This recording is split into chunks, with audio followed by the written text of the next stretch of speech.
First at 4, power outage failure. DTE answers critics about that ongoing crisis. Plus, we have the latest prediction about when everyone will be able to use their AC again. Here's Ben. Jason, the weather is finally on our side for once, at least for a few days. We'll show you when July shows back up. Coming up. Paula?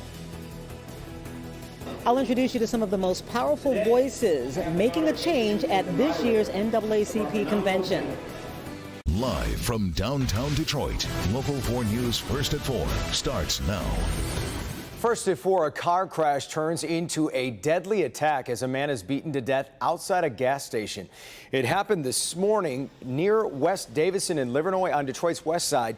Witnesses told police 2 cars got into an accident. Both drivers got out and one attacked the other. Detroit police looking at this surveillance video, which shows the attack that left a 24-year-old man dead at the scene. Right now, police are looking for the man responsible. In Southfield, a woman is hospitalized and in custody, accused of killing her husband and then barricading herself inside her home. This started yesterday evening on Winchester Road near Evergreen and I-696. Police say a woman shot her husband and locked herself in the bedroom. After a 10-hour standoff, police arrested her. Right now, police are not talking about a motive, and we don't know when she might be arraigned. The severe weather may be gone, but a mess remains across Metro Detroit with more than 200,000 homes and businesses still without power. DTE reports that 230,000 customers are currently without electricity. The company says employees are working 16-hour shifts to make sure everyone is back up on the grid by Wednesday night. DTE also apologized for a major technical issue over the weekend where customers were unable to see power restoration estimates on its website and the mobile app. This is completely unacceptable.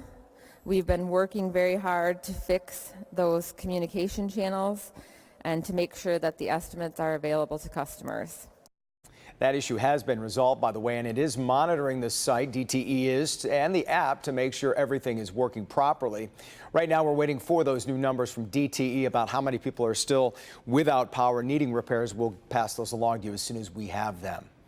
Well, last week, these outages would have been unbearable. Today, not as bad, but it's still pretty warm out there. Ben, what does tonight have in store for us? I'll tell you, it's going to be a very crisp evening in a couple spots, Jason. That humidity is gone. Current temperatures not even to 80 degrees. It's all 70s out there.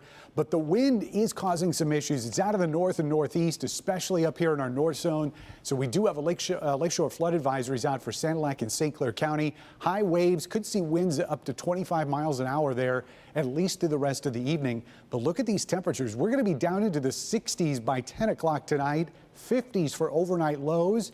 The big question is anybody going to end up in the 40s? We will look at that and when the heat finally does come back, because it will, all in a few minutes. Jason? All right, Ben. The NAACP National Convention is now in full swing right here in Detroit at Cobo Center. A parade of political leaders reaching out to the membership, and that includes House Speaker Nancy Pelosi, who's ready to celebrate diversity in Congress. So here we are with this House Democratic Caucus, 60% people of color, women, and LGBTQ community members. 60%. And in the Congress, our members just don't serve, they lead. The NAACP also heard from Senator Debbie Stabenow and Congresswoman Brenda Lawrence. You'll hear some of their fiery, emotional comments tonight at 5. Our Paula Tutman has been roaming the convention floor, talking to delegates.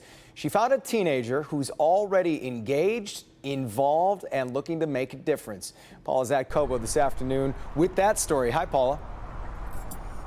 Hey there. Yeah, you know what's so interesting is there some really very serious adult conversations going on at this convention, but it's the young people whose voices want to be heard, and they also have a seat at the table to be heard. For all of the serious work to be done at the 110th NAACP National Convention, those World War II veterans understood the power of black women as well. There are still moments of fun.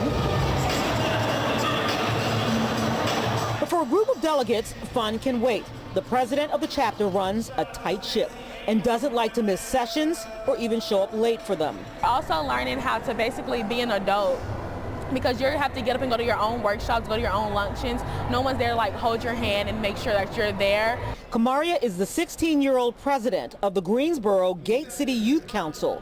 She and her team are the youngest voices at the convention, but they are many, some 700 under 25ers attending this year and representing the Youth and College Division. For nationals, I've been to, this is my third convention, but I want to say state and regionals, I've been at least to 7. There's a very serious conversation going on at this year's convention. Let's be clear. Let's be clear today. President Trump is a bully, and whether he's separating immigrant families and abusing children at the border, or suppressing the vote, or attacking communities or congresswomen of color, including our own Detroit Congresswoman, we must stand up to bullies. Anaya is only 14 years old, and in her chapter in North Carolina, she is registering people to vote twice her age. It changes your perspective of certain things. So we mostly have our high school and college students go out to campuses or go out in the community, go door to door. And the young people may have some of the loudest voices in the group. It's like standing up for what you believe in a respectful way, but at the same time getting your voice heard. So, you know, I've seen racism in my face. I've seen racism all around me. I've had friends that experience racism firsthand. So, you know, that's why I'm so passionate about what I do and what me and my friends do. So let me tell you something that was so surprising to me, and that was hearing a 16-year-old talking about getting adults registered to vote. And she was surprised how little so many of those adults know about the candidates, the issues, and the platforms.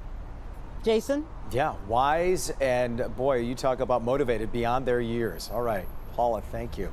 And there's much more to come at Cobo with a diversity career fair tomorrow at noon. There's a presidential candidate forum with 8 of the Democrats running for president. That's Wednesday morning.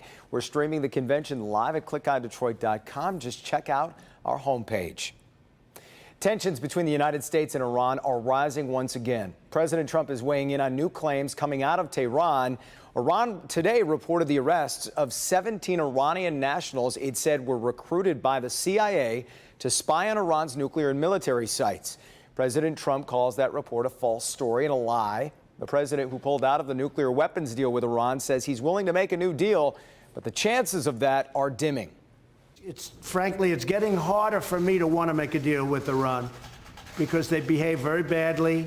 They're saying bad things, and I'll tell you, it could go either way very easily, very easily. And I'm okay either way it goes.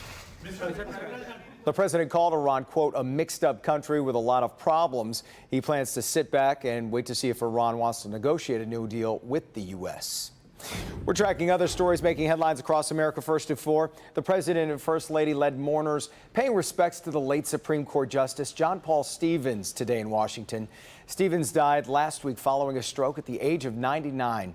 Justice Stevens was nominated to the court by President Gerald Ford and served nearly 35 years. Stevens will be buried tomorrow in a private ceremony at Arlington National Cemetery.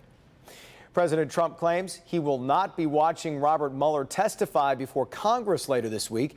He says Democrats are wasting their time. Nevertheless, the former special counsel is scheduled to testify for 5 hours on Wednesday about his report covering the investigation of Russian influence in the 2016 presidential election. You can see Mueller's testimony as it happens right here on Local 4. NBC's Lester Holt and Savannah Guthrie will anchor the coverage, which we will also be streaming at clickondetroit.com. That starts Wednesday morning at 8:15. Much more to come on a Monday, including smart diapers. We'll talk about the new alert system for parents in trending stories, and also Dr. McGeorge is here. Well, Jason, are today's teenagers really ready to be adults? There's new research on what they don't know and how parents might actually be part of the problem. I'll have that in good health. All right, Doc, and later the story behind the pink Cadillac that was parked near the Spirit of Detroit honoring you-know-who. First at 4, coming up. Number 1 at 4, 5, 6, and 11. Metro Detroit's #1 news website.